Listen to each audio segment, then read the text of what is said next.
All right, welcome to Legit with Kevin Whitt. We are here today with my co-host, Jonathan Rainberg. Hi. And we have a very special guest in the house tonight. We have got Caleb Hobart. Is that how you say your name? I've always wondered that, actually. Yeah, that works. Caleb Hobart? Like, or yeah. How do you say it? Hobart? Caleb Hobart. Oh. Or the same Caleb thing. Hobart. Yeah, Caleb.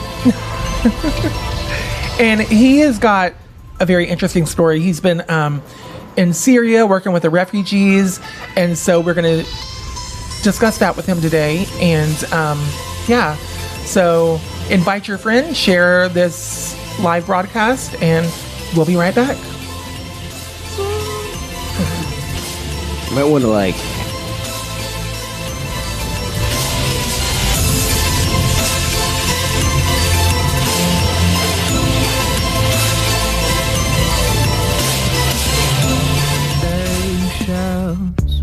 under my feet, it has become my favorite symphony, and I cannot recall the last time that I felt this free, I felt this sublime.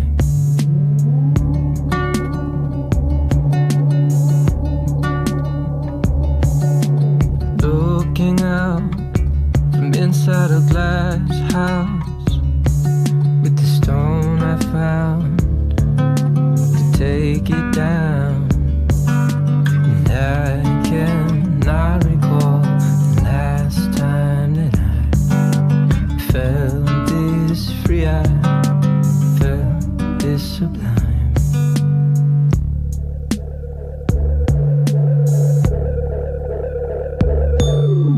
There's an elephant in the room, there's hella truth in you. Fear of man can't win, you cannot be subdued. You cannot be subdued. If there's a hot topic that's off limits because of controlling spirits, let it rip. And that sacred cow will tell.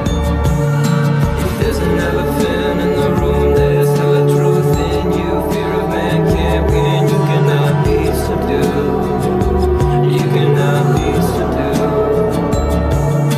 If there's a hot topic that's off limits because of controlling spirits, let it rip. And that sacred cow will tell.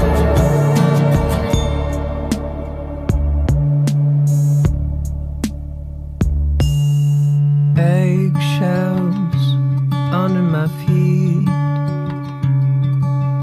turn to sand on my beach.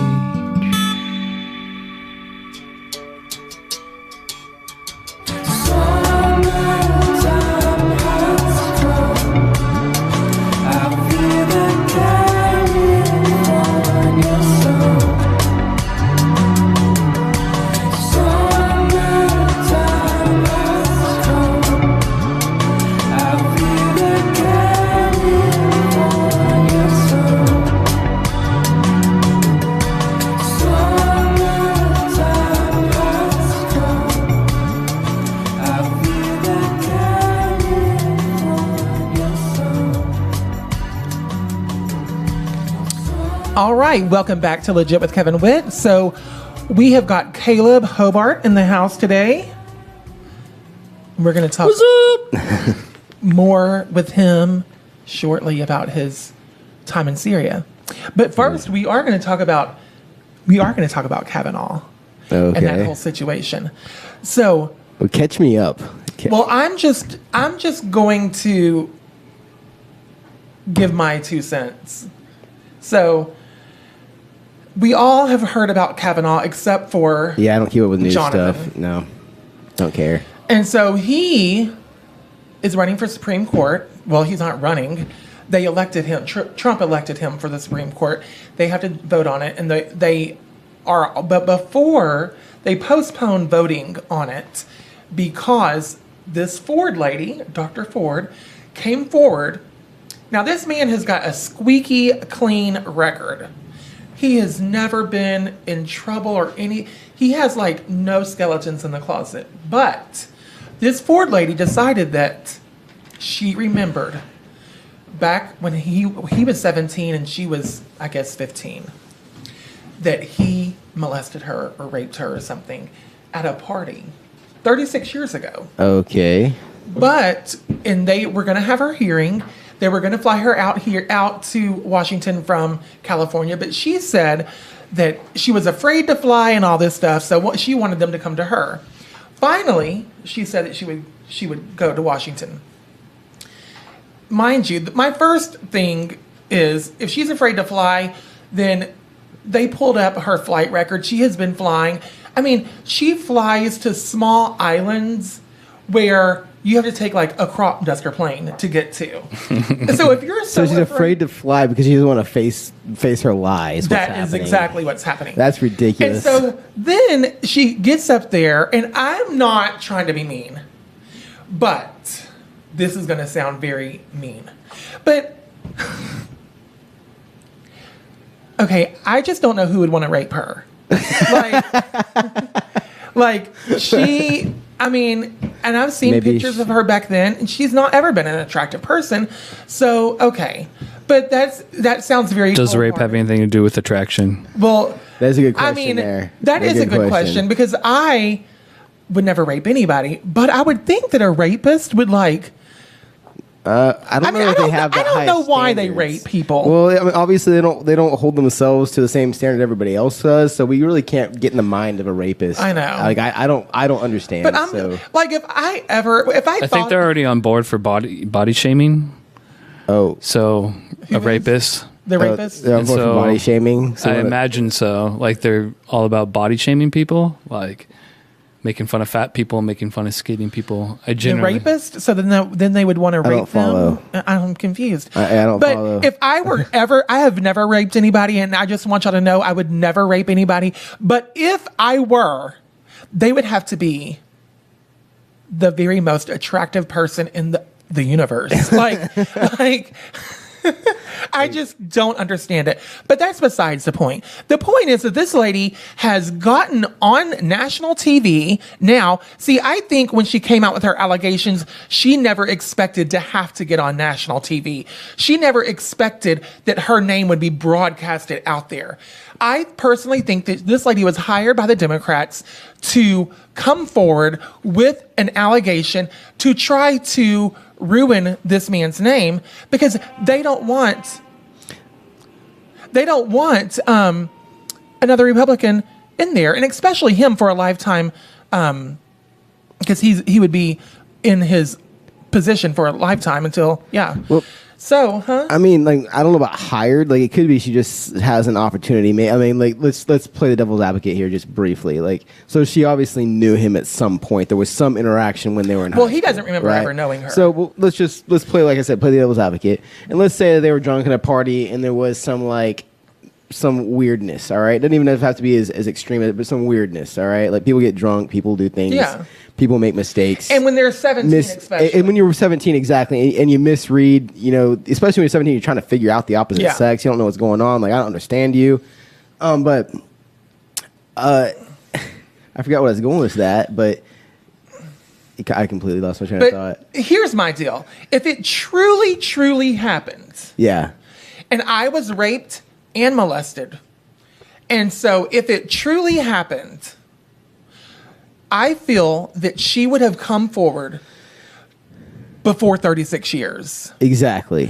And she would have come forward before 36 years, and she would have, she may not have gone to the police, because a lot of people feel a lot of shame, a lot of guilt. They feel like it's their fault. And the predator has told them, do not ever go to the authorities, because whenever I was molested, I was told, do not ever tell anybody, because if you do, I'm going to tell everyone that you're a faggot. And so I was like, I'm not going to say anything, because then everybody's going to think I'm gay, so why would I say anything? So I never said anything until I was in my 20s, and it happened when I was like 15. But I feel that she would have, before 36 years was up, come forward and said something. Then anybody knows that if you've been raped or molested, you can remember every detail of that experience.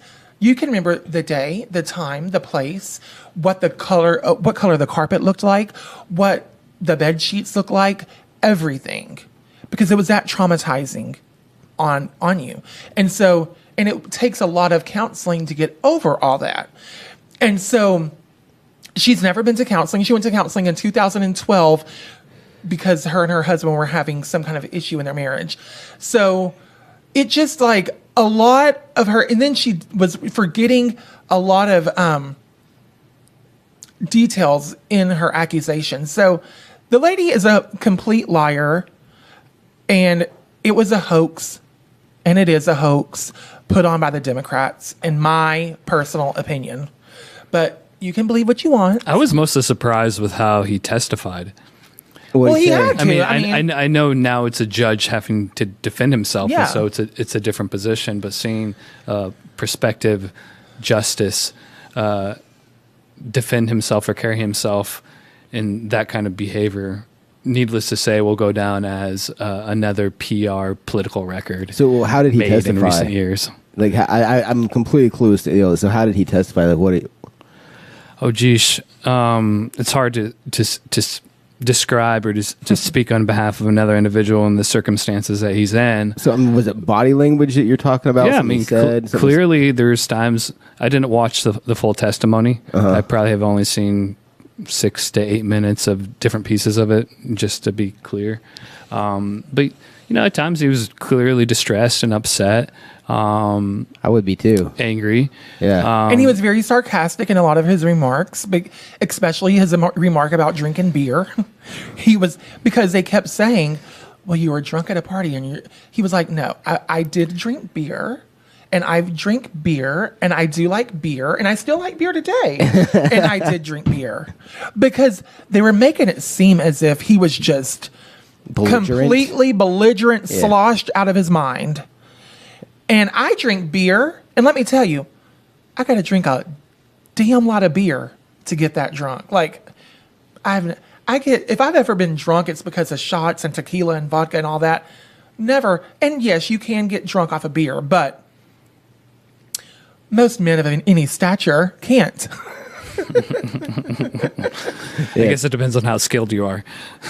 True that. To each their own. I mean, but it depends on also body weight and all that. But he's not a small man, and I mean, if I'm going to get drunk off a beer, I have to drink like a 12-pack. Yeah, I'm the opposite. I like one beer. Like one you beer. can get drunk off of one beer? Yeah, because I never drink. Beer? I almost never drink, and I'm just a lightweight. I've always been that way. So like but 3 John Walker Reds on the rocks, you're fine. Yeah. Oh yeah. Yeah, one beer on an empty stomach, if I drink it fast, is like, oh, I shouldn't have done that. Like it's like I feel a little bit. But you can have 4 shots of Patron and you're just good to go. Sure. Yeah. So But what do you think about the whole situation? Like what do you think? And I know that I'm not PC, so I'm not one to be PC, and like I don't care if I offend people. If I offend you, oh well, that's your problem, not mine. But like we're a long ways away from the political mudslinging, the absolute shit show that it is. Yeah. We're a long ways away from this going away. On both sides of the aisle. And we have yet to really truly understand how we're in a major shift in what I would say global media, and how people talk about the issues, and specifically when it comes to public officials, the scrutiny and the type of different political strategies, either for or against the candidate, are going to continue to be carried out, possibly for the rest of known history. And so with Kavanaugh, I haven't followed it super closely, but I think especially coming to a Supreme Court justice position, obviously the importance and the significance of that position of government, there's just not, I mean, like, if not Kavanaugh, then who? And then what else would come up? And even if it's like, to me, I don't necessarily have like any other opinion, but let's say he doesn't get appointed from this, and a different equal judge of stature with the same tendencies or bents that he holds, how would it happen again? And honestly, I think it's possible. I mean, when it comes to the accusations, the allegations, the facts, unknown, what they are to me, when they come out, a lot of people in America have negative encounters with the opposite sex or the same sex. Like that's a pretty it's very common. Mm-hmm. And so I just don't know. Like once this. I hate to call it a trend, but quite literally, Me Too created a powerful trend, an important trend, so. a good conversation. What's the next one? Yeah. And how does that disrupt situations? And I definitely want to be clear that I am not in any way undermining anyone who has been molested or raped or taken advantage of, whether they were sober or drunk. Either way, it does not make it right. It's never okay to take advantage of someone, ever, ever, ever. So, but at the same time, when this whole Me Too movement came out, and even with this whole Kavanaugh thing, it's like as if, like, oh, all of a sudden, everyone's been molested, like everyone's been raped. And it's like, I just think, it's a trend and it is. I think it almost is misdirection. Like it's a magician's tactic trick. Like let's misdirect by throwing this in. They pump up an idea so all eyes go over here while he's doing something else with his hand over here. Does that make sense? Well, yeah, it's a misdirection tactic. And that's definitely what it is. I think probably on both sides, Democratic and Republican. But the thing is that the Me Too movement. And then they're all about women. But guess what? Me Too movements. Women are not the only one who have been victimized. Victimized, yes. Yeah. I mean, plenty of men have been raped or molested. Plenty of men. The thing about men is they are less likely to come forward because they feel it takes away their manhood coming forward and saying whatever happened to them. But yes, a man and a woman can victimize a man. Just to make it clear. It happens in all levels. Well, one thing that I appreciate from the conversation so far is you informed me of several facts about the testimony that I wasn't made aware of because I hadn't followed it that closely. So, I think just, when it comes to issues, regardless of what they are, if you're interested in it, look into it. But just, be cautious or be diligent about what you seek to learn about a situation if you do want to stand on a strong position with it. Yeah. So to that, regardless of whether I agreed or disagree, I respect how you presented the facts of why, you're quite frustrated with the situation and believe that the DNC is making an intentional attack in this instance. Look at that, but 36 years, like it's hearsay at this 7. Like, at what point is the statute of limitations up on something like this? Well, they're not trying to try him for any kind of character assassination. Criminal. It's just Okay. He's not being charged with anything like any type of criminal offense. It's just a character assassination, and they're basically saying, well, don't stand behind Kavanaugh and don't vote for this man because, just to make it clear, the people don't vote. It's the people in legislation that votes. So, but they're trying to get people to not stand behind him because he's a rapist, basically. I see the tactic now. So, gotcha. And so it is just a modern day lynching is all it is. Gotcha. But that's what, Trump has been a modern day lynching, and I mean, and they do that to every president. It works. Yeah.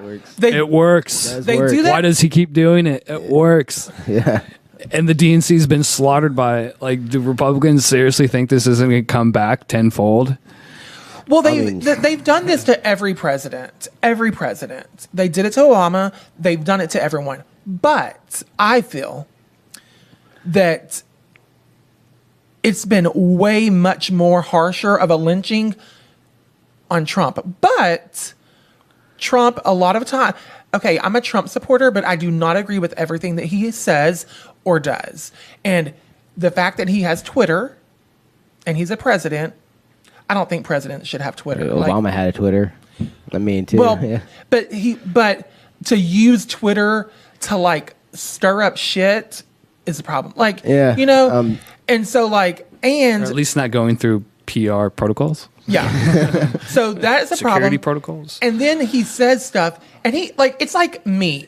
Like I'm very much like Trump in the way that I just say what I think, and it's going to offend a lot of people. But guess what? I'm not trying to be the president. So like, but he's the president, and he ain't worried about offending anybody. That's why there is a lot of offended people.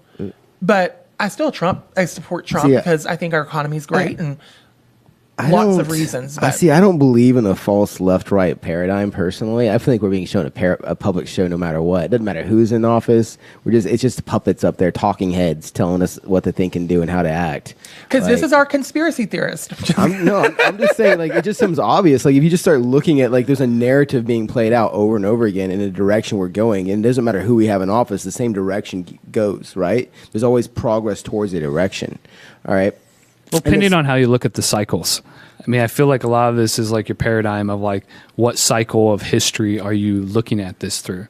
You know, are we looking at this as a 30-year cycle? Are we looking at this as a political cycle?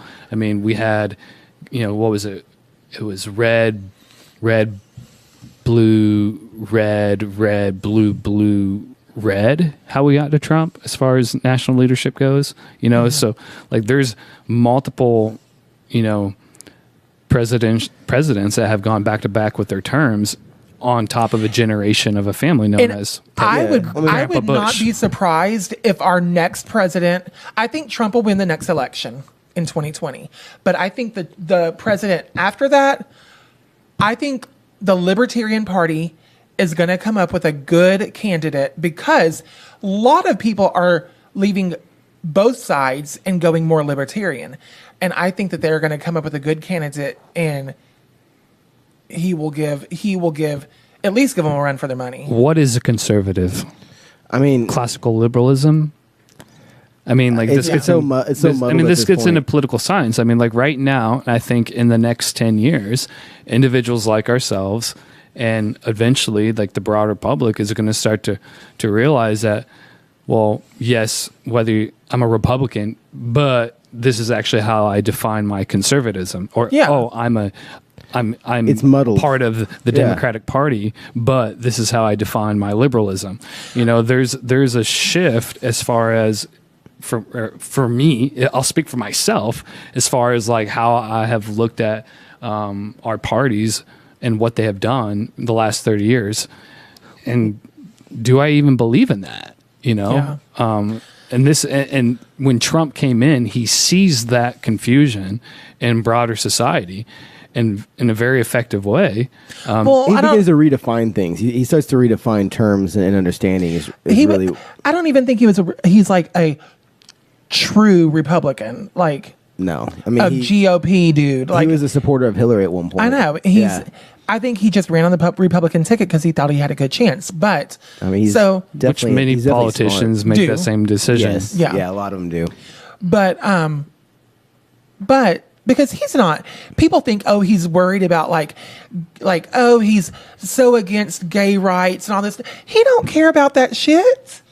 He cares about the economy. Really, at the end of the day, he is not up there in the White House thinking about like, oh, gay marriage and all that. Like, he don't care. He don't care. Well, and federal law has been passed there. That's it.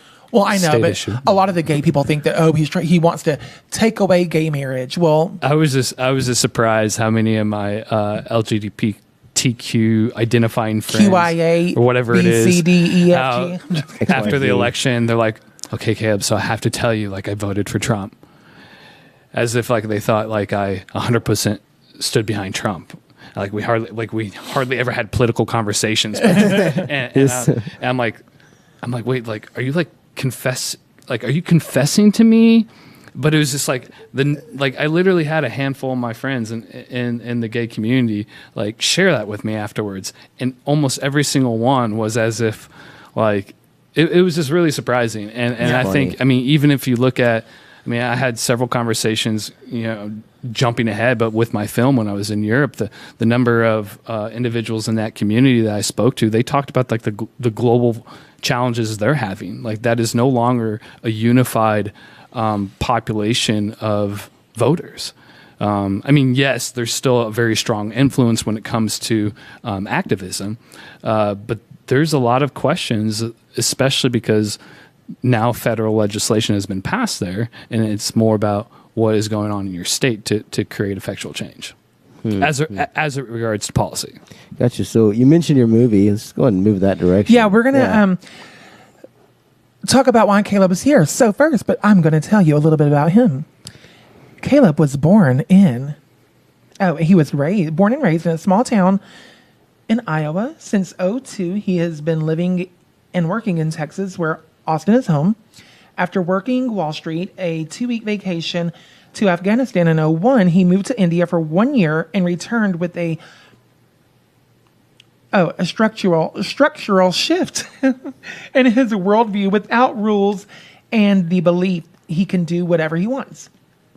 After working several years in small business, technology, and startups, he is currently focused on his nonprofit, Stories of Refuge, where the focus is the intersection of technology and humanity in poverty, mass migration, and war. Specifically, he's focused on the Syrian Crisis and its effect on democracy. After traveling to over 20 countries, he told his experience through 5 short films and is taking his 32-minute documentary, Stories of Refuge, through the film festival circuit. He is very thankful to be alive every day after briefly dying in 2002, and he was in a 5-day coma. He knows that happiness is possible and life may be lived with genuine satisfaction regardless of one's circumstance. So, yes. So that's a lot of words. Yeah, I know. So, essentially a Doyle rules. So, right? Yeah, well, I got a question. So what about this trip, he said, in 2001 that just was so dramatically life-changing for you? Like, clearly you came away from the trip from a very different perspective than when you came back with a different perspective when you went there with. So what happened? In India? In 2001, it says after Wall Street moved to India. With a structural shift. India, excuse me. When I was in India in 2012, the structural shift was, I grew up in rural Iowa. Yeah. My childhood was like Huckleberry Finn, Little House on the Prairie. Yeah. The 5th of 7 kids. Yeah. Countryside. And then I ended up going to Texas A&M. It was the biggest city I'd ever lived in, if that explains anything. College Station, anyone who knows anything about it. Now it's actually pretty big, but back then maybe not. So like showing up in Bangalore, a city of like 20 million plus, yes, I had some experiences outside the country, but India is different. I saw real poverty. I saw incredible opportunity. I built relationships across the different caste systems and different income or socio-demographic populations of people, peers, grandparents. Like, I'll never forget this one time. This my buddy's grandma says, "So where are you from?" And I said, "Iowa." And she's like, "Oh, where's Iowa?" I'm like, "Oh yeah, I'm sorry, United States of America." She's like, "Oh, like where's that?" I'm like in the middle. She's like, "Oh, so you're a farmer?" I'm like, "Well, no, kind of." She's like, "Oh, well, how big's your city?" I'm like, 3,000. She's like, "Oh, you grew up in a village," and I was just like, "A village?" Yeah, yeah. I guess I grew up in an American village, a small town. Yeah. And so just like so many different ways as far as like when we look at different sizes of towns, it changes your structural view of things. So, can you tell us a little bit about your testimony? Yeah. And can you also talk about how you died and were in a coma for several days? Yeah. So it's kind of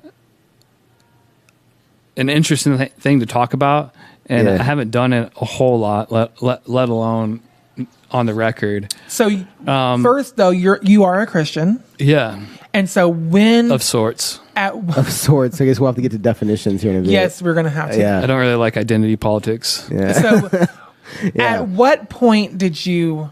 Like, have you been a Christian your whole life? Did you, did you go to church since you were a kid? Yeah. Okay. So, my story, I didn't grow up going to church. I grew up with what I would say traditional religious folk values, being around Christianity. There's, various types of belief as to what God was in the community that I grew up. But I grew up believing in God.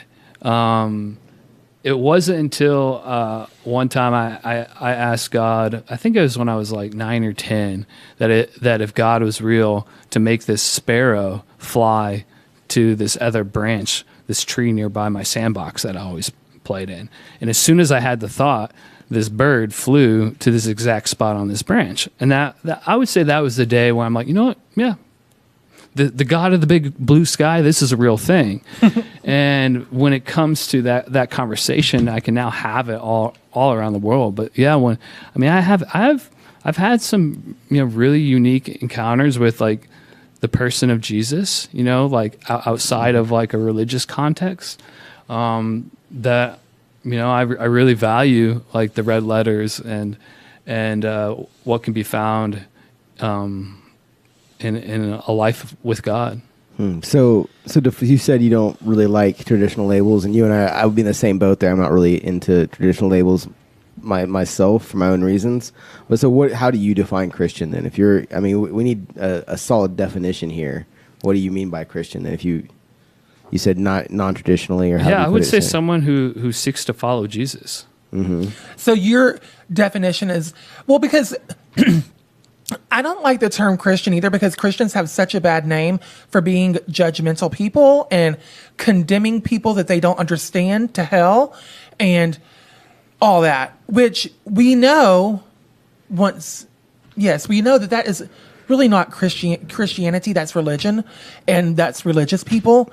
And so people who are always like, oh my God, it's a sin to drink or to smoke or to do all this and whatever. Guess what? We all do something. And I think God has grace on us to live in this messed up world that we live in. So if we have certain vices to help us get through the day, now I'm not saying that it's okay to drink or to do any of these things, but if people do, it definitely does not make them any less of a Christian than the next person. So are you talking more about, and Christianity it's about a relationship with Jesus. It's not about a person, and it's about a personal relationship. It's not about walking down the street carrying a cross on your back and showing everybody how religious you can be. That's not Christianity. Some Christians do things like that because God has maybe spoken to them and told them to do these things. And judging people for many different reasons, that's not Christianity either. So would you say that your definition is more along those lines of you have a personal relationship with Jesus and that, or does it go further than that? Yeah, I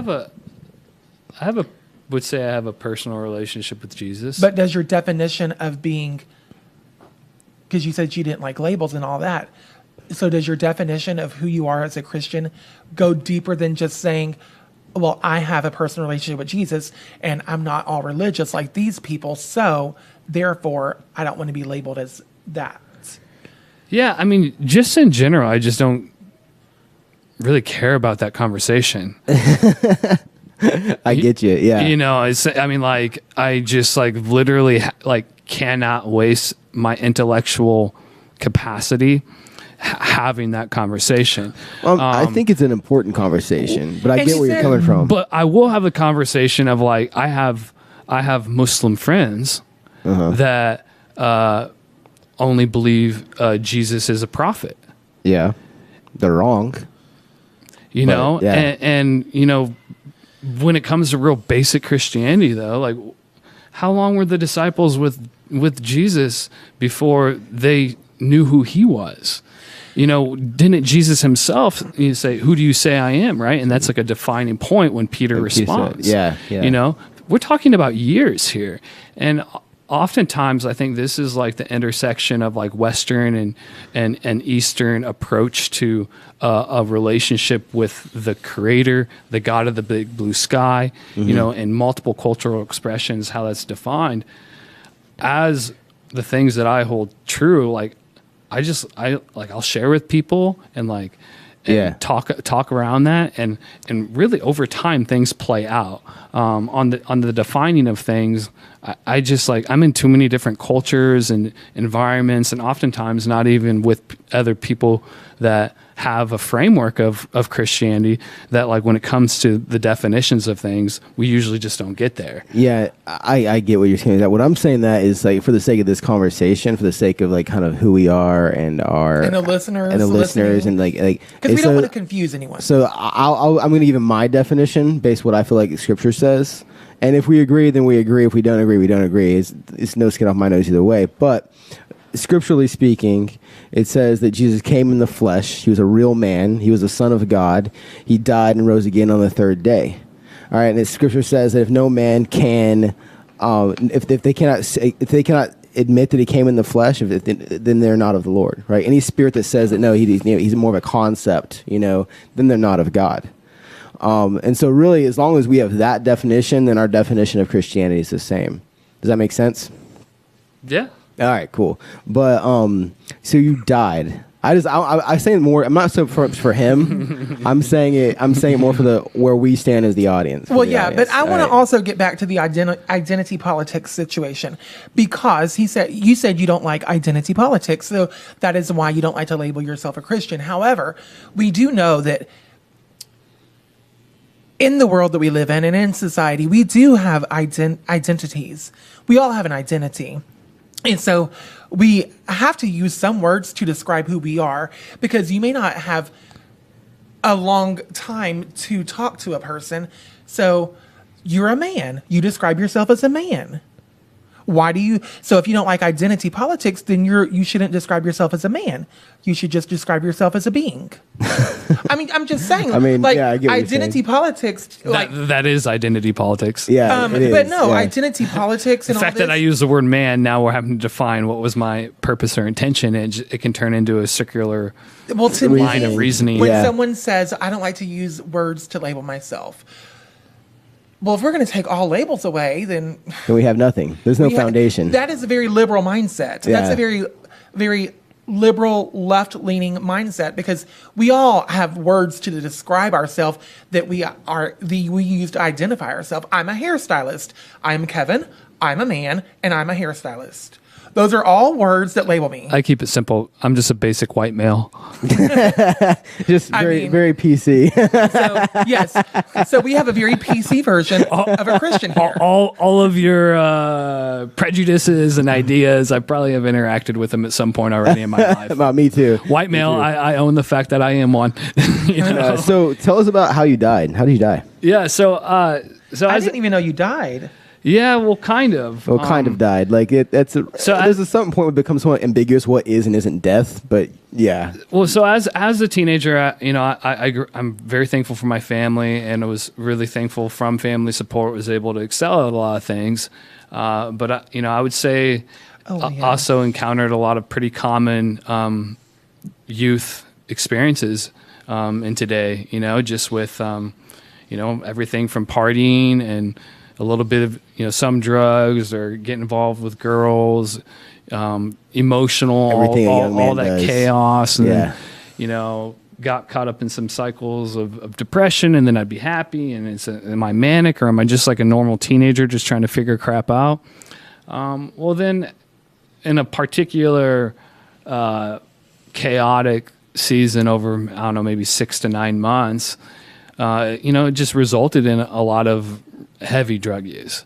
And one night, just a number of poor decisions were made that resulted in me being in a position of like, okay, I know how to mix up, a bag of tricks to say goodbye. And so I did that. My little sister found me in the morning, and they rushed me, obviously call ambulance, and there's 100 something pages of medical records documenting those 4 to 5 days, 4.5 days or something like that. But after 3 days, when they decided to take me off ICU, they were unsure as to what damage would be done. My liver looked okay, but there's still challenges with breathing and so forth. And thankfully, when they took me off life support in about 24 hours, I walked out of the hospital. And this is why I'm very thankful for doctors, why I'm very thankful for hospitals and emergency services of the United States, also with people who prayed. And you can go to the extreme of if you're a Christian, you might know someone like this, that everything is a miracle and a healing, where it's like, no, actually they just had ibuprofen, and 45 minutes later, that's why their headache went away. There's a whole spectrum there. There's a lot of those. But there was, it does look like for 20 something minutes, my heart was not doing well, which is the part where I say I kind of died. And on the recovery side of things, being able to have, for the most parts, my wits come back to me. That's debatable sometimes. But, yeah. I am very thankful for, the role that God played in my health being restored, and also so clearly an doctors. Experience like that is going to have a life-altering change of perspective, like not only personally, but just your view of the outside world. Yeah, absolutely. Tell us about that process. I've never had that, but I'm just thinking through things I've had happen to me. I'm like, man, it's just a shift happens in your mind when something like that happens. That would be one of the biggest things is I really have a pretty strong desire for people to live their best life. Yeah. Yeah. There's a lot of good things to live for. Mm-hmm. There's a lot of things to look forward to, in frustrations and difficulties. I know that there was times when I saw really only darkness. Like I couldn't see hope, right? Which led to that. And thankfully, now 15 years later, or somewhere around that time, I've been able to grow as an individual, to keep the thoughts in the right places, how to keep my mind fresh and talk about issues, so that regardless of how difficult things get, I never think about the loss of life. Amazing. Yeah. So where were we? So you lived in India for a year. Yeah. And so, okay, why India? I had heard about India, seen photos of India, just, my entire life. Delicious food. There's a part of that that just looked fascinating. I had some Indian food, had an Indian friend in college, obviously have seen photos from Nat Geo and Discovery Channel. And the previous 8 years, I had been focused on China, U.S., and so the Far East, I had already done, worked in China, done several things with China, and I wanted to shift. And I was like, well, where else is there another billion people in one country? Well, India. And so there is an ability for me to go over there and do some consulting. Was able to make a modest stipend while engaging just a number of incredible organizations in Bangalore in South India. I met people trying to innovate solar cell phone chargers for villagers, to slum schools, to individuals that were mentored by Mother Teresa, the whole spectrum of different matters related to Indian civil society. That experience, and once I started asking questions, I'm like, okay, it started off just India, because this billion people seems interesting. Yeah. Then once I had a couple conversations, it took just a couple of weeks for me to decide to resign and figure out an exit plan to move over there for a year. And so when you were there, what kind of life experience? How was life different in India than America? Yeah. And what was your takeaway from that culture, and what effects has it had on you today? Yeah. And in your life? Yeah. I mean, honestly, when it comes to like, if there's ever a time I had some awareness of white privilege. I had some awareness. I mean, this is 2012, 13, right? And so the concept of white privilege wasn't necessarily as prevalent as it is today. I mean, we're probably going to disagree on what white privilege is, but keep going. That's a whole political topic. That's a whole different... We will talk about white privilege on Legit with Kevin Whitt. Or being Caucasian. Or being a white male. Okay. Like, being a white male in India, people... because Indians prefer fair skin. Yeah. I mean, also that was similar in China. Worldwide, in general, Caucasians consider the more attractive, I guess, skin color. But even beyond Caucasian, beyond white, like actually coming in and seeing a cultural distinction of more fair-skinned Indians who are still very much brown. Or I don't know how to speak to that in a political correct fashion. But like seeing how, man, like, wow, this is a real thing.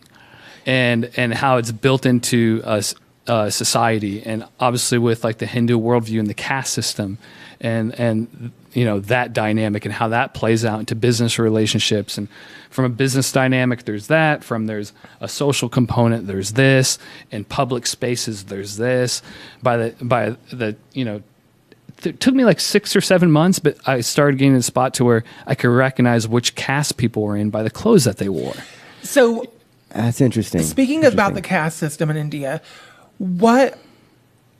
since you are not from there, do they consider foreigners who are not from India to be a part of any particular caste, or do they treat them the same way that they would treat people of any particular caste? Or, I mean, I think this is where this is why people travel. Like when you're an expat, and you're coming into a new culture, there's so many unknowns and questions that if the relationship is the focus, you get to explore all those over food and drinking and hanging out, and being involved in people's lives. I personally like don't know how to answer that question. I just remember like, in so many circumstances across the caste system, there's a number of times that, more so with the poor, but the way that some of these people in genuine poverty would host me, and they lived across the street, and so I would just stop by once or twice a week and hang out with them and for a couple hours and dink around with the kids, and whoever spoke English, we would just do that whole thing. It was nothing ever more than that. But when they shared and seen like their devotion to their gods, and obviously different than being someone who is Christian or follows Jesus, but the degree of affection that they showed towards these gods and devotion in their poverty really, really had a significant effect on how I relate to what I call my God. I was like, wow, I'm actually not that appreciative, or they're like, my spiritual beliefs look very different than yours. The way that they saw circumstances and spoke of the spirit worldview, like I was like, geesh, like there's a whole different learning curve here. Go there real fast. Like, give us an example. Like, just a lot of times, like I remember there's this one guy that came in one time, and we're hanging out, and I bought gelato from the shop often, and then I would have coffee, and I was just over a period of time was friendly to him, and he sat down with me and started asking some questions, and it pretty quickly it got to where he said he wanted me to pray for him, and I'm like, okay, well, yeah, sure. And I prayed for him, real simple, like kept it very, very simple, very basic prayer for someone. And in response, he's like, oh, like, I'm like, well, I'm like, it's kind of like awkward for like a few seconds afterwards. I'm like, well, that was it, like 3 seconds, 5 seconds. And he's like, oh, I'm like, well, hopefully that was a good thing. Yeah. He's like, when you said that, he's like, I felt all this darkness and sickness come into my heart. But then all of a sudden, I felt it coming up through my chest and out my mouth. And I saw this dark cloud leave. And like, man, I just feel so much better right now. And I'm just like, what? You like, I'm like, yeah. Half the time, I don't even know if I'm angry.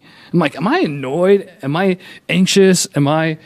Like most of the time, I'm just like I don't know that I'm the most emotionally aware guy, let alone thinking about like me just to be able to emotionally to experience that and to describe that to someone I thought was just like I can't relate to. But then how he went on to talk about what he had experienced, it just gives you a different perspective as far as prayer, the word God are sometimes so generically spoken of. But a lot of times, like people do have very significant experiences with prayer and with God across multiple different religions and beliefs. I agree they have experiences. Now they have the experience of the one true God of the Bible. That's a whole different, that's a whole different subject matter. And I'm not God, and I'm not one to say what this guy did or didn't experience, right? I'm not one to say. Unless I feel like the Lord has personally revealed to me, all right. But like you look at near-death experiences across the board. People tend to have experiences that are congruent with their belief system as a general rule. That I hear my own voice. That's I hate the way my voice sounds on recording. But I'm saying that there's this, you see this pattern. Does that mean their experience is correct, or maybe they're just having a dimethyltryptamine trip in their brain, And so I'm not negating the guy's experience, but like me as a Christian, if I say I believe what I believe and I believe the whole Bible to be true, then the scripture talks a lot about false gods and other gods, right? All throughout it. It talks about, it's where we get the word Christ from, Krishna, right? Like that's where that comes from. That doesn't mean his real name was Yeshua Mashiach, all right? Christ was something added that was added in the Greek text, all right? And they're using a false deity there to express Christ, all right? Christos in the Greek. But go ahead. But maybe whenever he prayed for him, he experienced Jesus. Maybe he wasn't even thinking about. I'm not saying one way or the other. Thousands of gods. but what it sounds like what you're defending to me is other religions. I'm like not trying to defend anything. Oh, okay, gotcha. I'm not attacking you. I'm just trying to figure out where you're coming from. Talking about like they have experiences, ways that I've seen. Yeah. Different spiritual experiences in different cultures and religions. And I would say that... how that has affected me. I would say that probably a lot of people from other religions, especially Islam and everything, they do have more reverence for who they consider to be God than a lot of Christians. For sure. There are a lot of Christians, and especially in America. I think in more of the third world countries, those people that are Christians... they do have more reverence and more respect and honor to God because they, a lot of them don't even have money to go to the doctor. So all they have to rely on is God. Like that's all they have to rely on. In America, we've got everything. So the fear of the Lord is not present in the Western I would say church. I don't know if an idea I'm putting out there. I don't know if I even personally entirely agree with this. Okay. Throw the idea out there. I like ideas. Like Western Christianity in comparison to Islam is probably, I would say, very relatable in the sense of how many people are moderates or don't actually know much about what their religious beliefs are. Yeah, it's versus like once you start comparing Christianity to Buddhism or Hinduism or in places where like atheism existed for extended periods of time in those regions, animism, and so like what's animism? Spirit worship. I mean, I would say like Native American people. Like they're actually, I actually don't know how to describe Native American spiritual beliefs. Yeah, I'm not familiar enough with it myself to have a. But the point is like this is the first time I've been in Muslim countries. and interacting with Islam, like all of my life experiences, research, readings has predominantly been towards China and India, and so seeing how like the number of refugees, like I think it was President W that described moderate, radical, and extremist. In the U.S. you have moderate Christians, radical, and extremists, and I would say in the U.S. when it comes to extremist Christians, that's where you're getting some of these sound bites for media to run with, or you're getting like you're all going to hell, some weird stuff being said. Yeah. I'm kind of losing my like where I was going with that, other than like that's my fault. I interrupted you. Sorry, man. We'll seeing moderates, like Yeah. moderate Islam and moderate Muslims, and then in the U.S. as well. Why? Well, sometimes why I'm hesitant to decide, because there's some Christians that I meet and interact with, and I'm like, I don't. Whatever Christian you are, I definitely don't want to be a part of that. Yeah. Like that's weird. Yeah. Yeah. No, Like, really weird. I get the feeling. Okay, Yeah. so let's get to the point of why you're here. And can you talk to me a little bit about why you decided to go to Syria, and what was the heart behind going to Syria, and what you have been doing in Syria during your time there? Yeah, so just like, I guess I haven't been in Syria. Okay. So we've been on the Syrian border in Lebanon and in Turkey. But as far as crossing like the legal boundary, country boundary, I have 5 different entry points. But I've chosen not to go in country just because I have relationship to some of the activists already doing work there. And so for an American to get involved is just not really needed right now at this, it's not helpful. Yeah. Too many hands in the kitchen. Yeah. So I went to Lebanon in 2016 and a part of it came from, a bucket list item. Yeah. Call it a dream. I'm a big dreamer and definitely have had actual dreams that are relevant to my life. But I was in business school, and we had to do this simple bucket list exercise. And before I knew it, I made a decision that I was going to drop out of business school and focus on this nonprofit and make this film and try to figure out how to bring innovation, technology to a historic crisis. This is the greatest crisis in Europe since World War II, which was the Jewish people fleeing. So when we think of it for a 100-year cycle, I'm like, well, this is going to have a major impact in the world as we know it. Just because of that one fact, I'm interested in being a part of how to create conversation around it because of its importance, in addition to always having a natural inclination to suffering individuals. And so, just over, obviously my experience in Afghanistan, 2011, I saw the effects of war, living in India, where I got to see really good programming around civic issues to address problems. That was a really powerful experience. I was kind of I went back to business school thinking I was going to continue in that line, and this was a pivot to do something I haven't done before. And I reflected on my life and said, "Hey, this is a really tragic situation. There's been over 500,000 Syrians that have died from this. There's 6+ million internally displaced peoples. Obviously, Europe has now closed their borders. There's challenges on the Turkey-Syrian border. Advances from Iran into Syria, and Iran to Israel. Israel has had over 200 airstrikes in Syria year to date. I believe that's. I would have to fact check that, but I want to say it's over 200. Pretty confident. And so, I started seeing some of these big picture signals that what happens in Lebanon specifically, in the next 30 years could be instrumental to just maintaining the existing peace. Right? Yeah.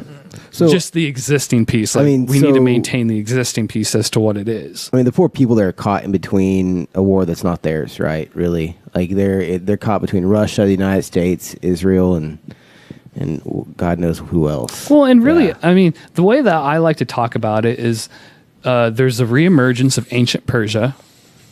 What do you mean by that? Ancient Persia, going back to like 2,000-year-old history, right? Yeah, what do you mean by there's I know I love Persian history. Yeah, right? So what do you mean by a reemergence? Like a reemergence of the thought process? No, so Iran. System? There's a lot of really well documented like journals and foreign policy coverage on this, but like from Iran to pockets of Shia Muslim belief in Syria. So really trying to redraw the ancient borders. You're saying Hezbollah. Just ancient religious worldviews realigning by connected individuals. That's really fascinating. And so this has been one of the big, why I like to refer to it as like the Soviet Cold War, because I believe when I had a big problem with President Obama withdrawing troops in 2011 ahead of the schedule that the generals put forth. So from that point forward, Russia took in a large part of international leadership coming to Iraq and Syria, and obviously we have seen what has become of Syria in the last 7 years. Yeah. And so. Yeah, ancient Persia, and then so you have that reestablishing, and then you have like the Sunni countries being what oftentimes we think of like the oil money of the Middle East. Huh? No. Go ahead. You say something? What were you going to say? I lost my train of thought. I was going to say something else. I'm bad about that. I had some interesting questions he was saying there, but. So I mean, it says in Scripture like Damascus is going to be demolished. Like it's prophesied in Scripture. It's sad because it's an ancient city. Could it be that we're looking at the possible fulfillment of that in Scripture happening right now? There was this one time I was sitting. This is in early 2016. Before I had gone over there, I was sitting on Mount Bunnell in Austin, Texas, thinking about going to. I'm like, hey, should I?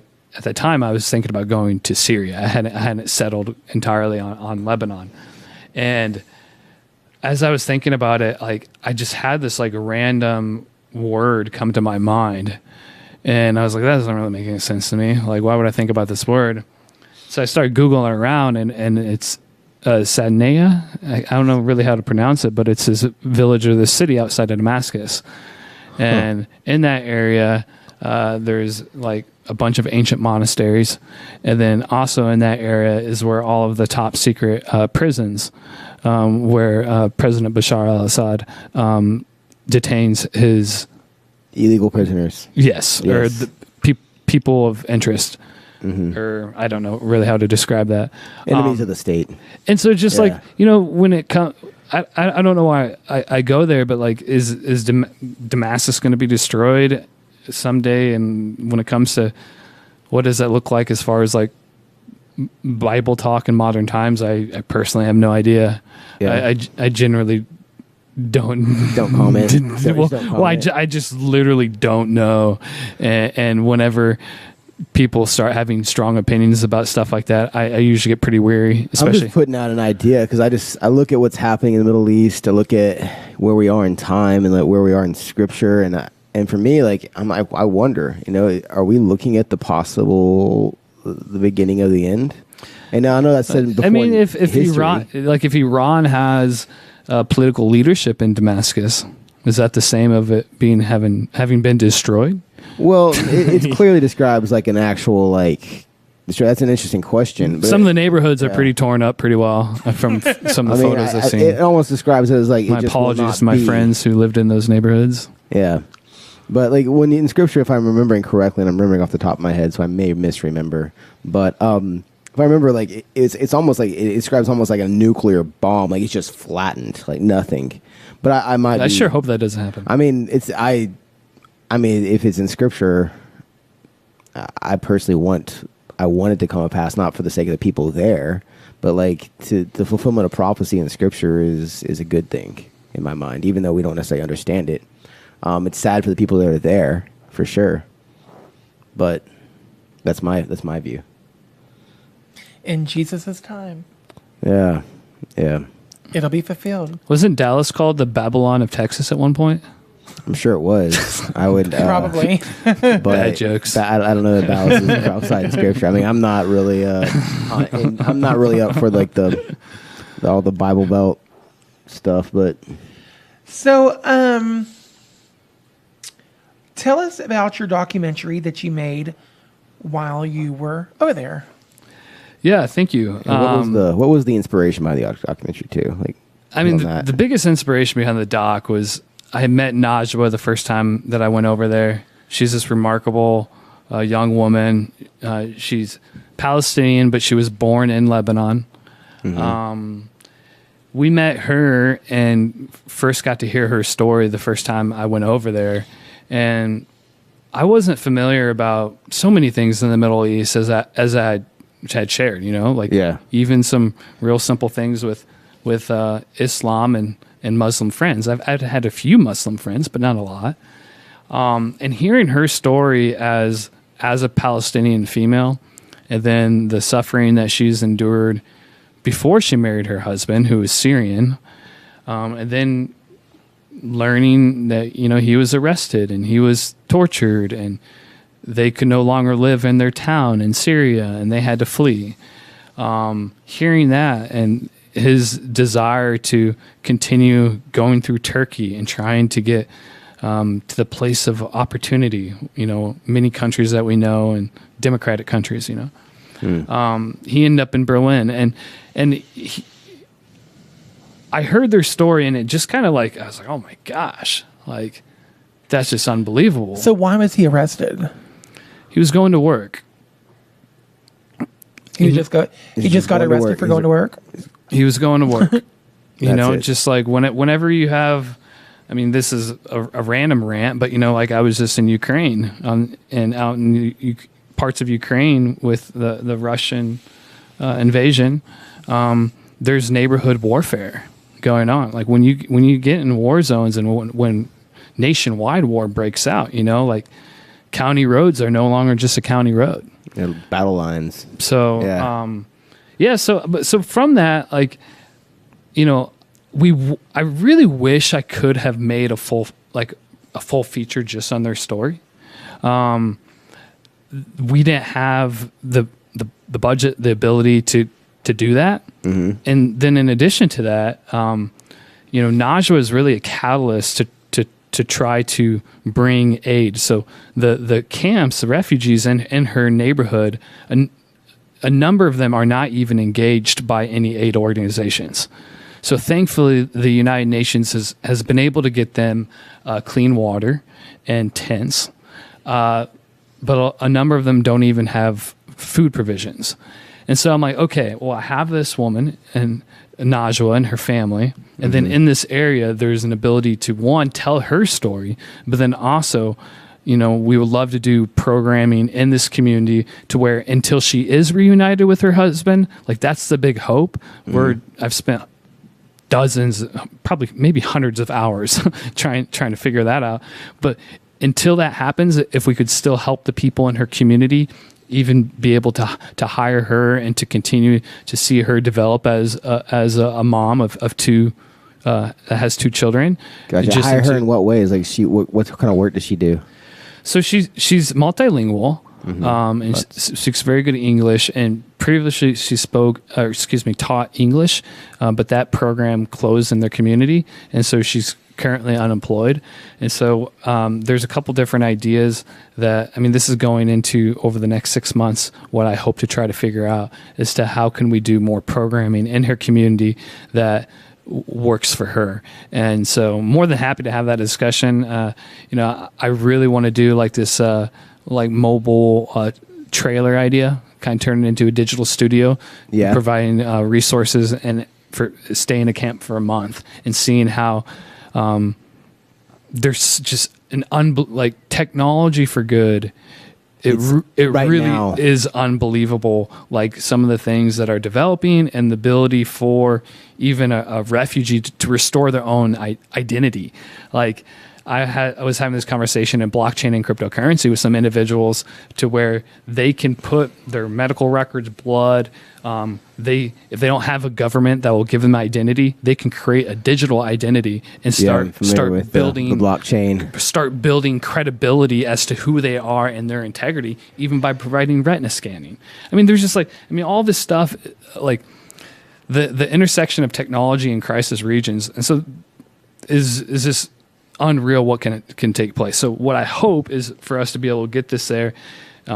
Specifically, there's this program about people to learn digital skills. It's all Arabic led, and so if they actually interact with this iPad and this laptop and go through this program, they could actually learn a hired skill to exceed their $2 a day rate. So clearly, you've thought about this, and clearly, this is getting help. There is something you're passionate about and desire. So, in your mind, what is the quickest, most efficient way to bring help there? And help is not bringing food. Help is giving people a means by which they get food. I think we'd agree on that, right? Well, both. Yeah. So I mean, yes, both for sure. But food is a short-term solution. It only, your belly's filled today, empty tomorrow. Yeah, right? I would love. I mean, gosh, this just comes to a question of resources and funding, right? Mm-hmm. So I would love to. I would love to do $1,000 micro loans. Yeah. And find a partner there. Right now I'm actually just focused figuring out could we actually accomplish this digital library on wheels per se, just because of the skill development there. Yeah. Because doing short, I would like to try this bread making business concept. It's interesting, like a sourdough. Because that started with the easiest way to go. Well, it'd be like a traditional Arabic oven. Mm-hmm. I actually talked to a couple women in the camps. Hey, could I hire you to make these and sell them and introduce some small business principles? I would love to do that as a 3 months test and see, is it profitable? Is someone taking ownership and leadership of that? I can't do all these things, so I just want to bring ideas. Have you considered soap making? Because soap making, I was looking as far as the profitability of soap making. Anybody can make soap. People love buying artisan soap. Is that something you've considered as a possibility? So right now on other business ideas, I'm not. If someone wants to have that discussion and start mentoring or providing the articles on how to help do that, more than happy to have that conversation. I think we could do that. I mean, I even know a soap maker in South Lebanon that could be a prospective partner. I mean, because Kevin and I could sell it to our one viewer. Yeah, but no, I was just an idea. I was just you're saying that, and I was thinking so creating industry there to bring help. Really just being active and trying to be a part of the solution. The thing is oftentimes when there's a crisis, the number of ways you can help is just endless. And so right now we've focused on the story because our biggest hope is to see Najwa and her 2 children reunited with her husband. Yeah. We hope that our elevating her story, bringing spending cash resources and getting consultants, attorneys, and resources behind their family, that we can accomplish that, just to see that family reunited. Parts of that is outside of our control, which is why we're also looking at how to help in other ways. So she is in a refugee camp? No. She is at her brother's house. Okay. On the edge of this little town, in which outside her window there's refugees living. And then he is... And there's a number of people in that home. And where is he at? Her husband. Her husband is in Berlin. What is he doing in Berlin? He's going through the process of integration in Europe. So she cannot go. What's keeping her from going there? Just her visa has not been accepted. Okay. As an asylum application. Gotcha. It's in the queue. So she has a case open, but there is a large list. So I have a question. While is it cool? You want? Yeah. No. My question is how do people go about finding out more information about her, about the story, about the situation there, and then how do they if they feel the desire to give to help out the situation, how do they go about that? Yeah, well, one, to hear more of just Najwa's story. We have like her 2.5 minute video of just her story on our YouTube channel. Okay, what's that? Is that Stories of Refuge? Stories of Refuge on YouTube? Yeah, if you just Google that, you'll find all of our links. That's a good way just to hear her story, and you there's ways to find more information about how you could help from there. And you're taking the documentary that you have made about their story, and you're taking it to film festivals. So, is it has it won anything or? Yeah, so the film on Najwa won an award at the Stockholm Film Festival this spring, which we were honored to be awarded. It's nice to have your work appreciated. And then we premiered at Marfa out in West Texas at the Marfa Film Festival. Stories of Refuge, our 32-minute short.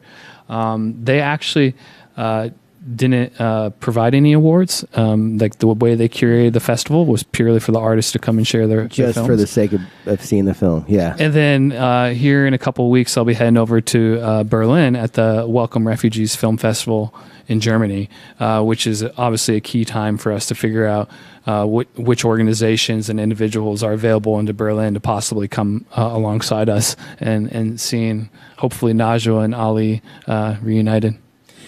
And so what are you hoping to accomplish with the documentary that you have created? Yeah. So, I mean, one was really just like in the world, there's so much beautiful art. And the reason why you make art, especially art that's in reference to a historical situation, is so that's remembered well. And so, we really wanted their story to be told and presented in a way that was unique or just done well with honor. How we intersected parts of my personal story or my involvement with their family into the film was to touch upon some of the contemporary challenges that we face: white privilege, white savior, white guilt. Like these are real things. These are real talking points. And then in the end, when we finish, a lot of it is just like some really beautiful cinematography of Europe and some sculptures and art. Is the role a lot of this art, a lot of the beautiful places of Europe are also have atrocious acts of violence behind them, and I don't know. I kind of like I have a lot of like tension with that, and that's why I feel like, given how the Syrian crisis has been represented, we wanted to represent it in a way with some of the paradigm shift or some of the tensions around like the clash of civilizations or the ongoing discussion about millions of Muslims trying to migrate to Europe and to the U.S. Like, that conversation is not going away. So you said that there's a lot of art. Is it monuments or statues or anything? Yeah, monuments, statues, the Colosseum. And they haven't been torn down? Oh my God! Imagine that. Yeah, the tragedy with tearing down monuments is that history is forgotten. Well, whether you agree with what, that's the attempt at it.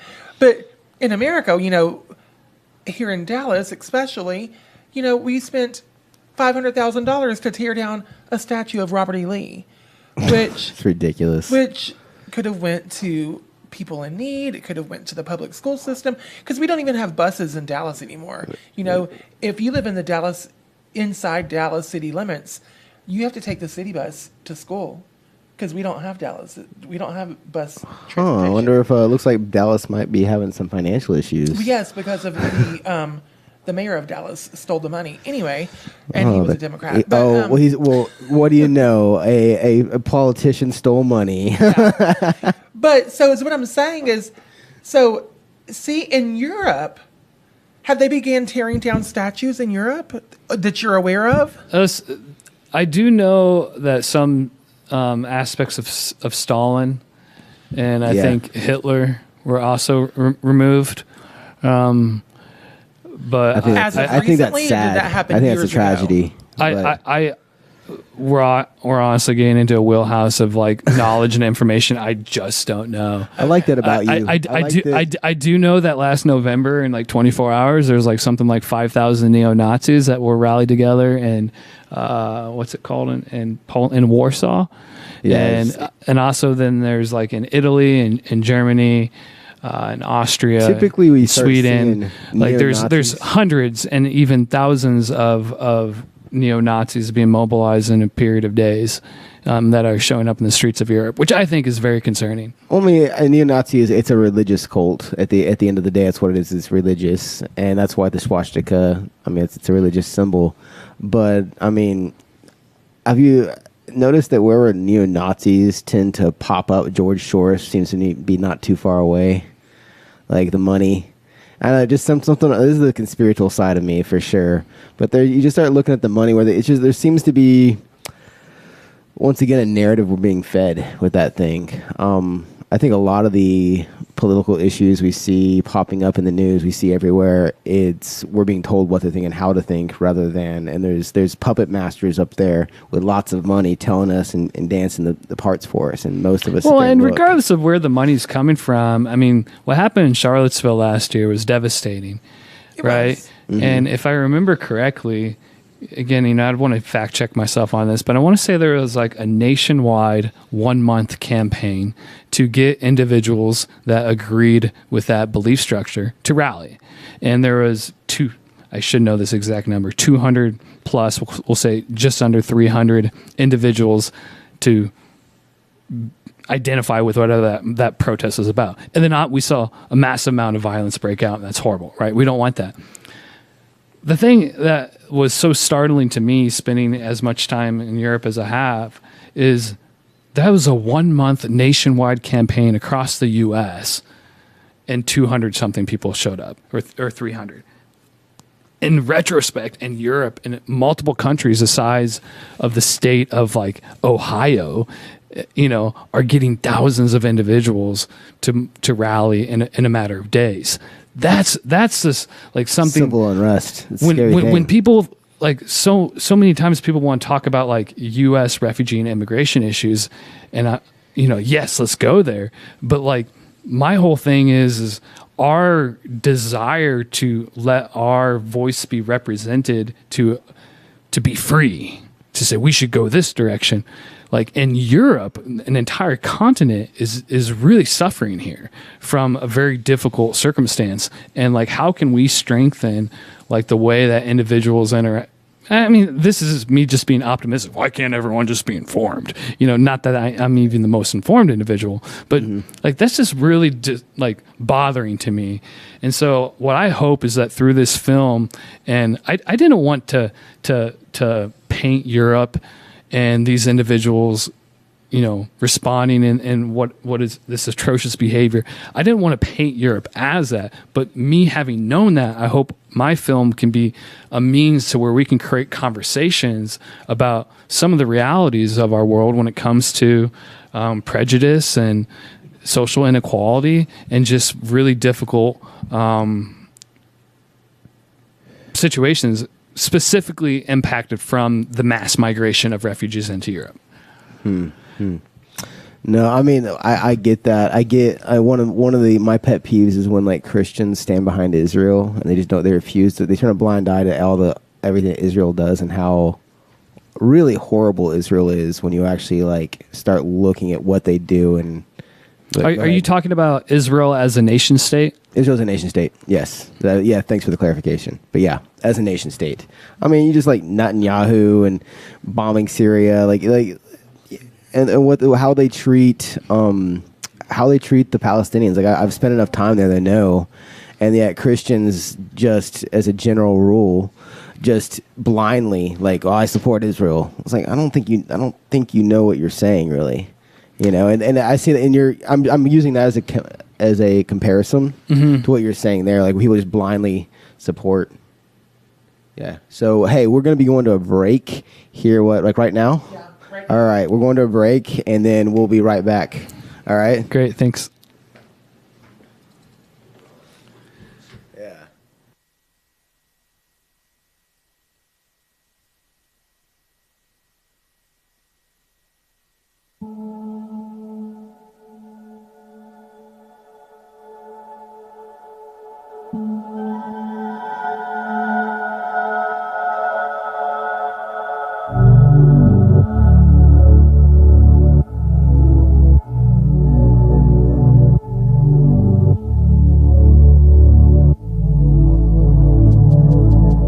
Poison so pure, it'll kill me for sure.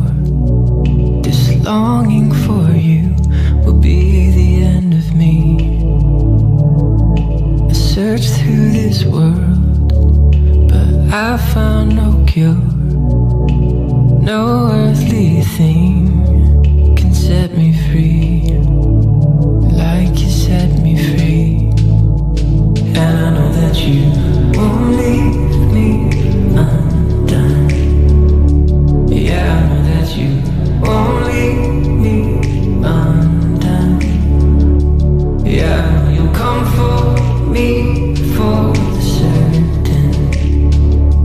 'Cause I know that you can't leave me undone. So you're stuck with me, for better or worse. It's all your fault, you loved me first. You know I can't resist your touch. Take all of me before I think too much. You know I think too much. And I know that you won't leave me undone. Yeah, I know that you won't leave me undone. Yeah, you come for me for certain. 'Cause I know that you can't leave me undone.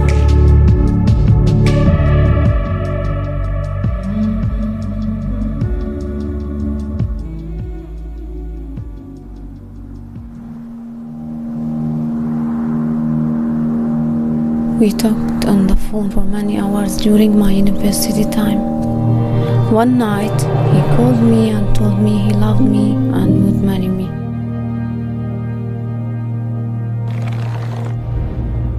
One day, he came to my university and told all my friends he would take me away.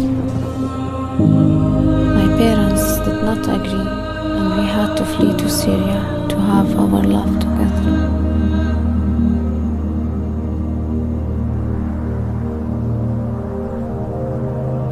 After our second child, Ali was arrested and tortured for 6 months. We fled to Lebanon to be safe, but we hoped for a stronger future.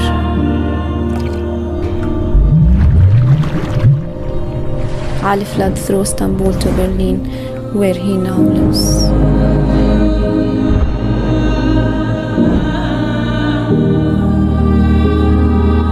I am a landless person. I'm Palestinian married to a Syrian refugee.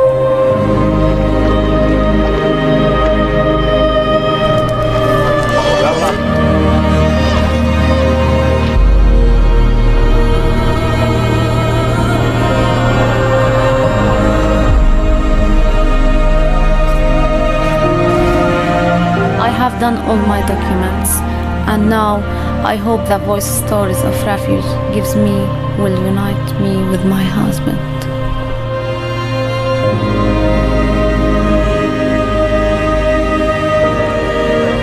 The circumstances we face seem impossible. We hope the nations will see our work in the community and will bring us together.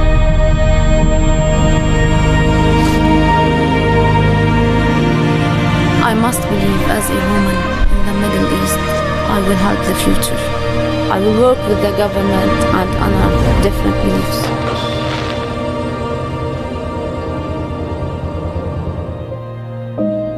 I I believe God will bring our family together. It's my only hope.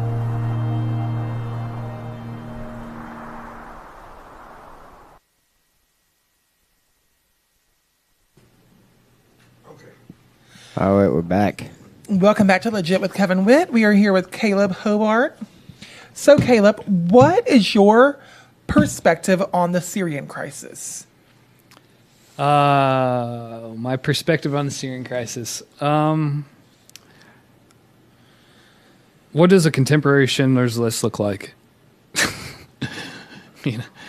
My perspective is a little difficult to explain just because of the desire to try to help. But there's just it's beyond imaginable just what these people have experienced and how difficult it is. And so let's just, for the sake of people who don't even know what's going on over there, can we elaborate a little bit on what is happening over there as far as like with Assad and everything and all that? Yeah. So, like, why is there a crisis? So the Arab Spring, Benghazi, Libya, 2011. During that time period, different things started disrupting. Come 2012, 2013 in Syria, some kids decide to tag a wall. They get arrested. Like with like spray paint? Graffiti. Tag. Yeah. The way President Bashar al-Assad handled that situation inflamed these individuals in rural Syria down towards Israel. And how did he handle that? Watch the film. It's in there. Is it like can we not talk about it? No. He golfed. The way that he responded was just kind of perplexing. Around an overreaction, you'd say? Just sarcasm with children. It's uncharacteristic for children to be arrested in Syria historically. Okay. And then the manner in which he sought to resolve that situation did not go well. And how he decided to lead inflamed, and it went from a couple demonstrations to riots across the country to a full-blown revolution. So basically, it would be like the equivalent, if we wanted to compare it to anything that happens in America, like police brutality situation. And then it created let's say some white evangelical Christians in rural Texas, their kids in a small town of 5,000 people spray painted "Down with Trump" on the barn. Yeah. And the sheriff arrested him, who's a Trump supporter. And the sheriff goes on to beat those children after the parents said, who are also staunch Republicans and Trump supporters, let our kids out. They're going to clean your barn, repaint the whole thing, and probably get a good licking too. Yeah. Well, rather than the sheriff just like letting them go and let the parents handle the discipline, let the kids do some community labor, they end up getting hung up in that barn and their fingernails ripped out. Oh my God. So those parents that initially said, we were going to discipline our own children, we didn't need you to torture them. We're not even giving that option. Yeah. Now, one, you would expect President Trump to no longer associate with that sheriff. And you would also expect people not to respond well to that.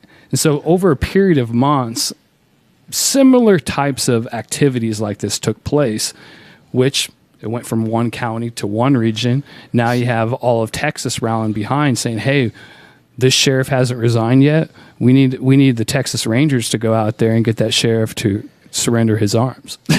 So I don't know. I'm assuming, how do I relate it to it? I think you did a really good job. You did a great job. Yeah. And the reason why I wanted, because a lot of Americans don't understand what's going on in Syria, and unless we put it into words that they can understand, they are not going to get emotionally behind it. It's not going to mean a crisis in Syria. Who cares? They're in Syria.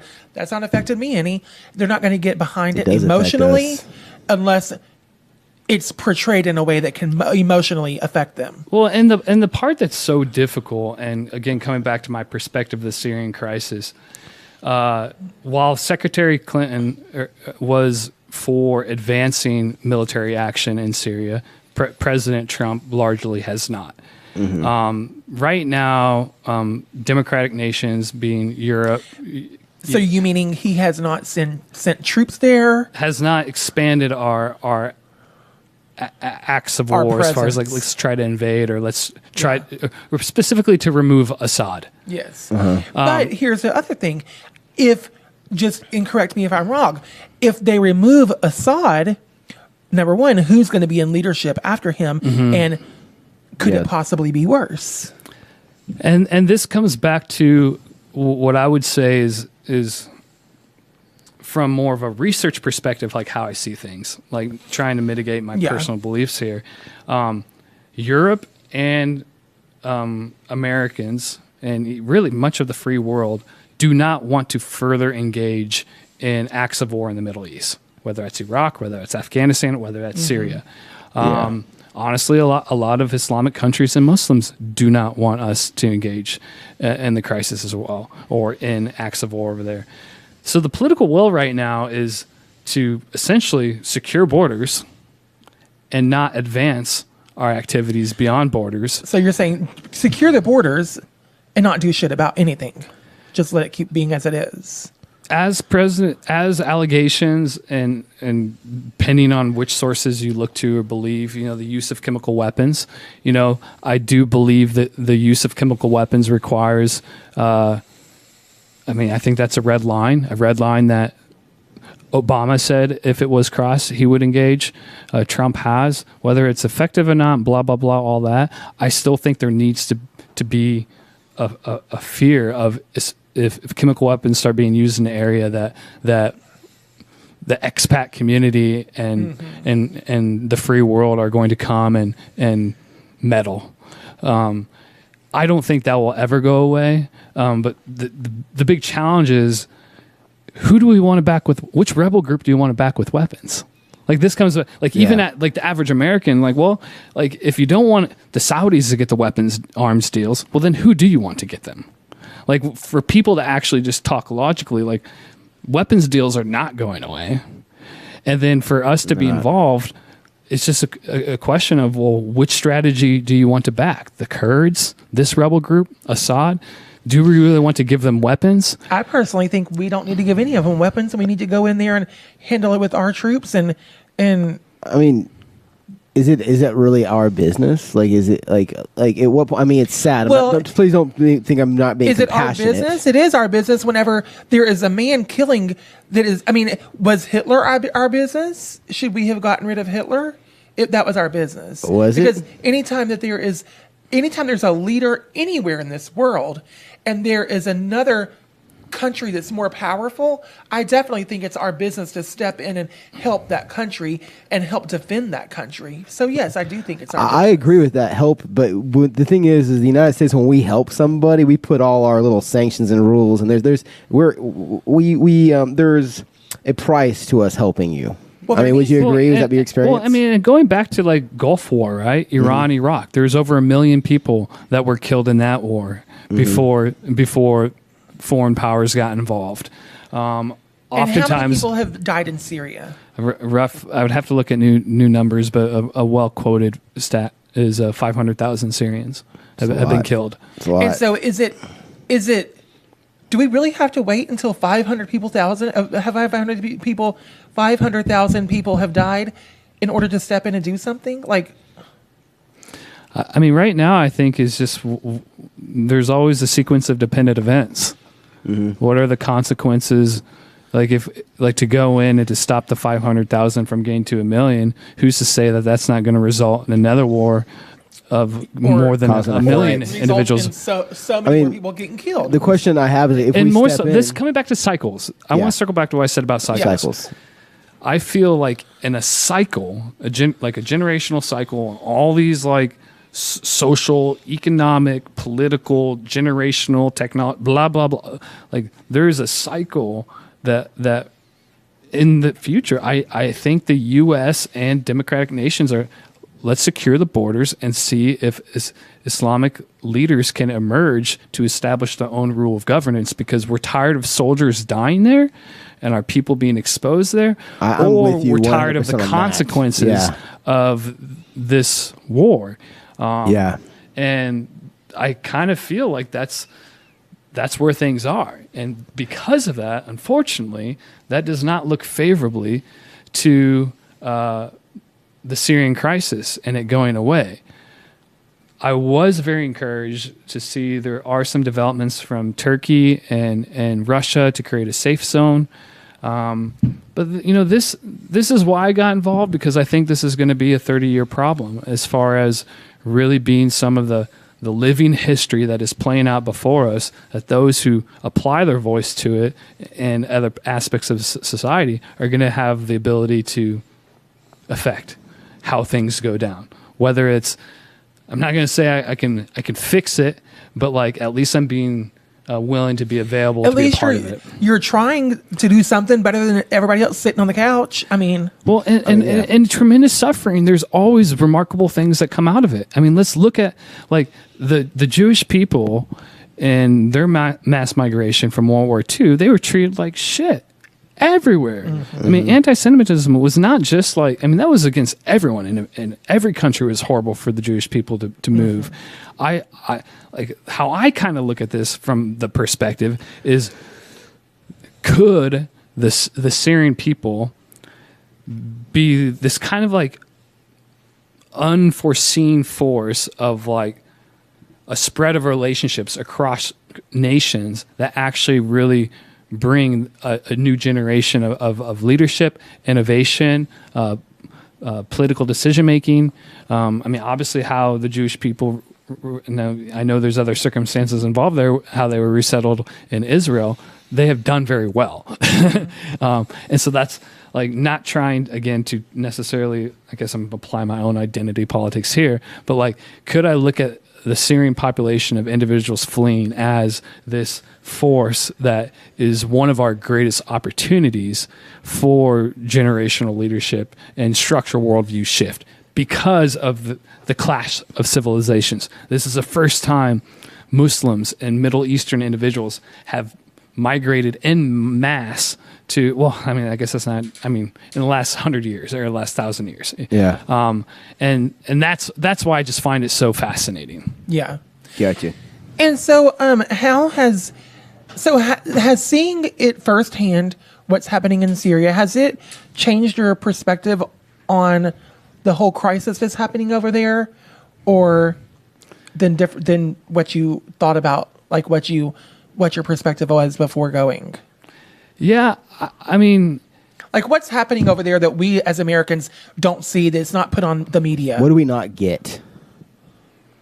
I mean, coming back to the emergence of the government of Lebanon, also known as Hezbollah, and their strategic relationship with Iran, and reestablishing that, I think people don't understand why this is going to be an ongoing thing, and how that is going to not just increase like prospective conflict to Israel, right?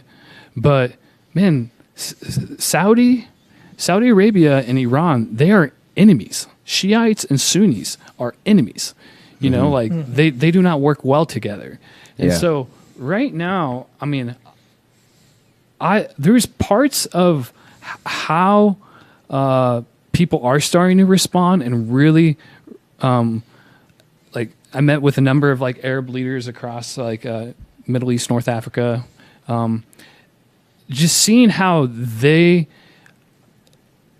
appreciate that the West is not taking further military action and providing illiberalism or allowing like the Arab rule of law to emerge, or to be established going forward. I find that hopeful.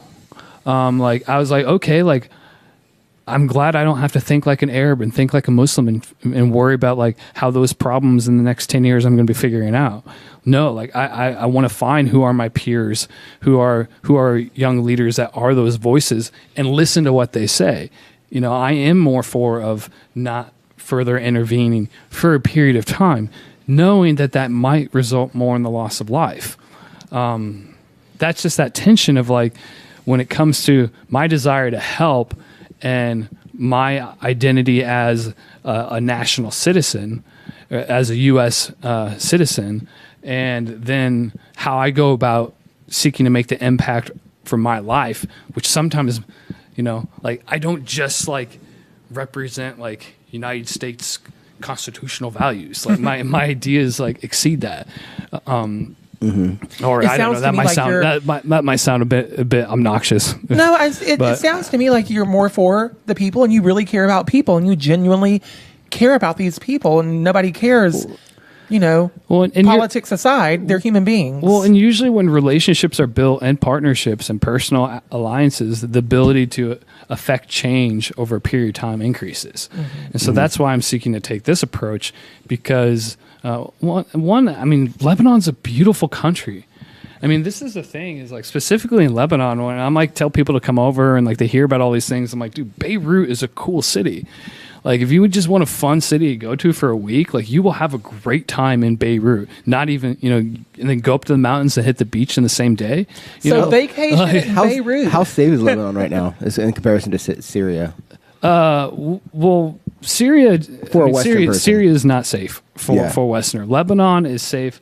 There's certain known neighborhoods you just don't go into. Yeah, just like in Dallas. It's just like any major area. You don't go walking in South Central LA at night. But in general, like you're going to be fine. Yeah. So I have a question. So because you've been working with these people that are predominantly Muslim, and so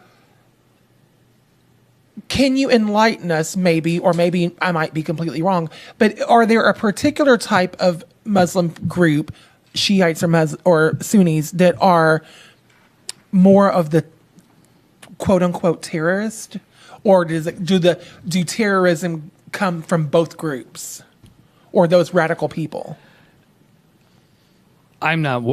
You don't know. I'm not well informed enough to be able to break that down. I really like that about you, by the way. The fact that when you don't have the answer to a question, you don't make something up. I appreciate that in somebody. Go ahead, man. I just thought that I was under the impression that it was like one of them or one of the other was more radical. Most of them are moderates. Okay. Again, right? Coming back to moderate, radical. Like, I mean, a lot. Like, I don't have a problem with a radical Muslim. I just don't. Yeah. I may not agree with them, but as long as they're not seeking to take an act of violence from a religious belief against another person, I don't have a problem with how radical they believe. I don't really care if they're obnoxious and annoying and irritate me. But we all know that there are certain radical Muslims who have very much killed people and bombed people and all of this. So I was speaking more about. I would those take people. A distinction from that. See, I would categorize that more as extremist.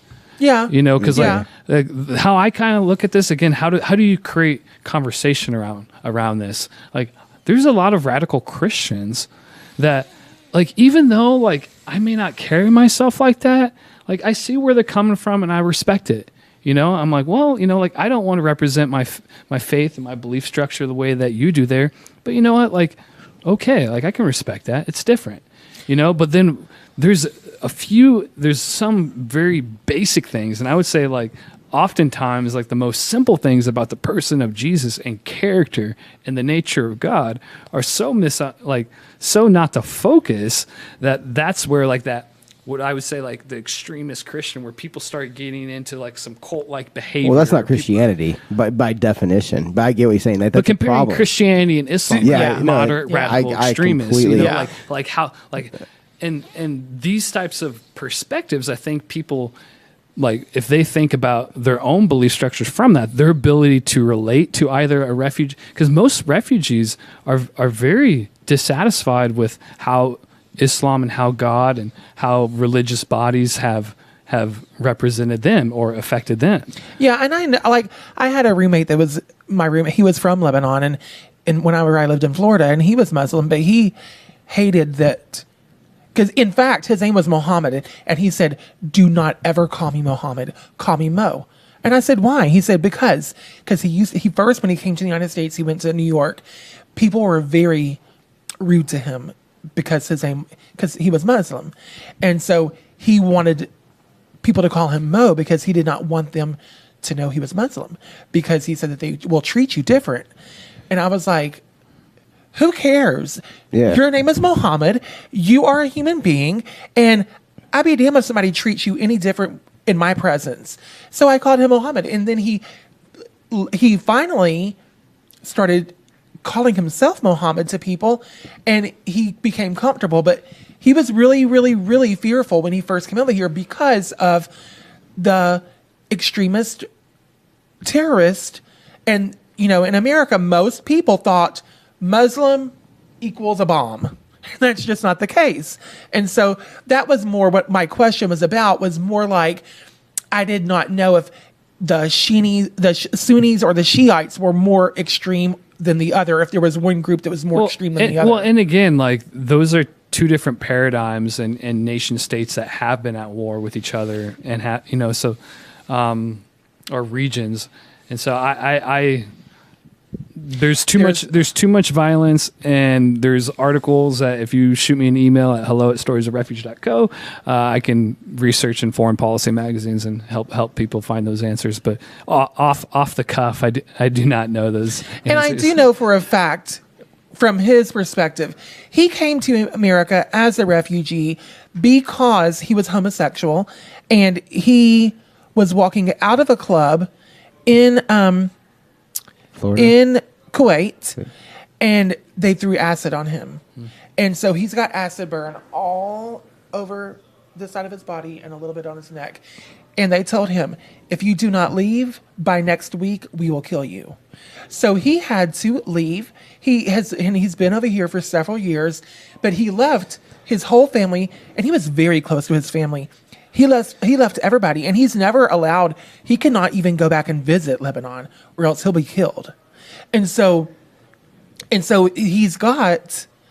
I mean, he's very torn. He loved his country. He loved it over there, but he has to live here, and he does not love America. Not that he hates it, but it's not home. It's not where his family is. It's not, his mom isn't here, you know? And so, and he was a very loving man. He was very open to anybody that's a Christian. And he was like, he would go to church because he's like, at least you have a belief, and a lot of people don't. And so he really informed me a lot and changed my perspective of what life is like over there, and also on Muslim people. Gotcha. Yeah. Because, yeah. So, how can people see your film?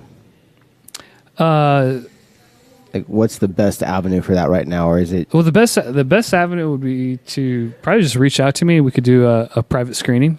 Okay. Or I can figure out a way how to share that with you, because I am still going through the festival process. Yeah. There's some limitations on how public I can make that available. And what's the best way to reach out to you?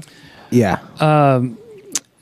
Pretty much, if you just Google Stories of Refuge, any link that you will find will eventually be sent to me. My website, storiesofrefuge.co. There's a contact there. Okay. Yeah. Facebook, Instagram. So we've got to wrap this show up. Do you have any last questions? I just want like I was going to say, is there like a schedule you have up for all the film festivals you're going to be at? Is there any way somebody can see that? Right now, I only have one festival in the upcoming couple months, but there's a couple I may be able to participate in 2019. Most of those are in Europe, though. There's one in Austin. Hope to get into in March. Gotcha. So if you want to see Caleb's film, you can go to his website, storiesofrefuge.co, and shoot him an email if you would like to have a private viewing in your church or your synagogue or wherever. What is it? Yeah, anywhere. Shoot him an email. I was trying to think of, anyway. Shoot him an email so he can reach out to you and he can make that happen. If you would like to, if people want to like donate to what you're doing and to your efforts in Syria, how can they donate to you? On the website, but personally, I would love to talk to you. Okay. But oh my God, that's so great. There's a donut page on the website if you just want to do that. But I would just love to hear how you're encouraged to partner, because that'd be awesome. Gotcha. We could really help a lot of people. And I definitely think that people, especially Christian people, need to get behind what's going on in Syria and support his efforts, because it really does. It's a wonderful. He's doing a wonderful thing there, and a lot of people don't understand. I mean, what those people are going through. And regardless of your beliefs, they're human beings. So, and if you want to sponsor a playground for $5,000, you could bring a playground to over 200 children. That would be very happy. Wow.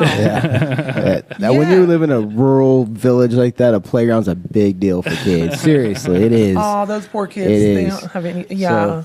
So, well, guys, check out Caleb Hobart on YouTube. We just showed the YouTube clip earlier where I break, but go back and rewatch it and reach out to Caleb. All right. Well, thank you, Caleb, for being on our show, and have fun. Aren't you leaving to go to Europe soon? Yep. Germany. I'll be in Texas for a couple more weeks, but follow the journey on Instagram. See the behind the scenes. And I'm not telling where he's at, because there's weirdos in this world. I'm one of them. All right. All right. Thank you. Thank you, guys. Thanks, Caleb. Appreciate it.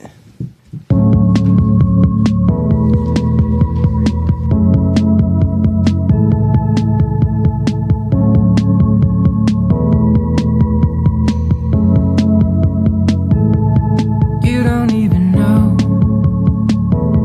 or maybe you don't care. The wreckage just below the mask over my heart is reason to be scared, but you don't even know how far you gotta go to find the real me underneath all the debris. You seem to think that all of this is funny. Well, I said you should cut your loss and start running.